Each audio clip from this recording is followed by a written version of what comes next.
Assalamu alaikum. Thank you all for coming here today. Thank you for your donations. We are here today for the ogaadeeniya, the war crimes against ogaadeeniya in Ethiopia. This is a serious issue that we must discuss and bring awareness to.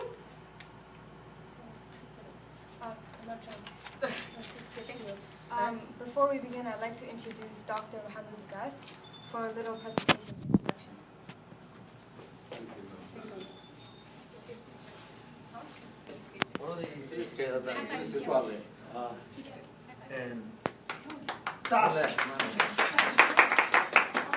barnaamijkani waa tijaabo waana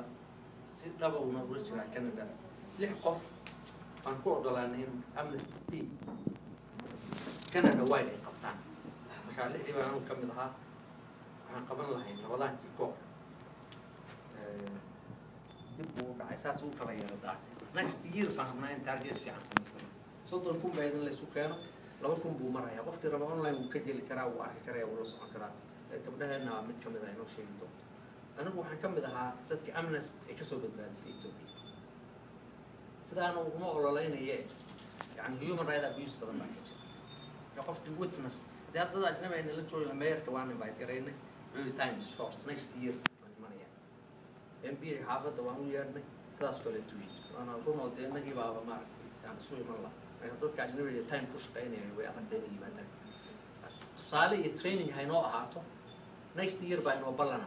ujeedada aynu isugu nimid waxaa weeye ma aha in lacag la rays gareeyo waa in la xuso amnesty iyo human rights groups inayna gobolka ogaadeen joogin adduun meesha la gaarsiin kara gabdhaheenani jaamacadday dhigtaan inkastoy first year yihiin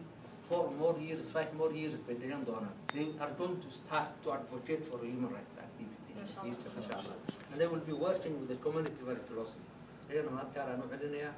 marka maadaama anu aan ka mid ahaa beneficiary amnesty campaign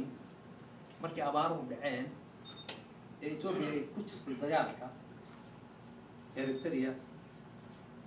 baan anna dhinaca ogaadin furan kala kaga furay waan halkan abaara ka jira xagga dagaal ka jira sidaas ay marka nabadgelyada ay u kasoo leeyeen ay xeerkii waana wadi doona qolahaasna waan wadi waxaan rabnaa inaan asxaabo fara badan sameysano waxaan mar labaad ku wareejinayaa gabdhuhu inay inoo kalibiye yar oo 2 minutes iyo 3 minutes ay inoo soo bandhigaan xaaladda bal sidii sawirkay ka bixin karayaan in la wadaagaan wad mahadsantii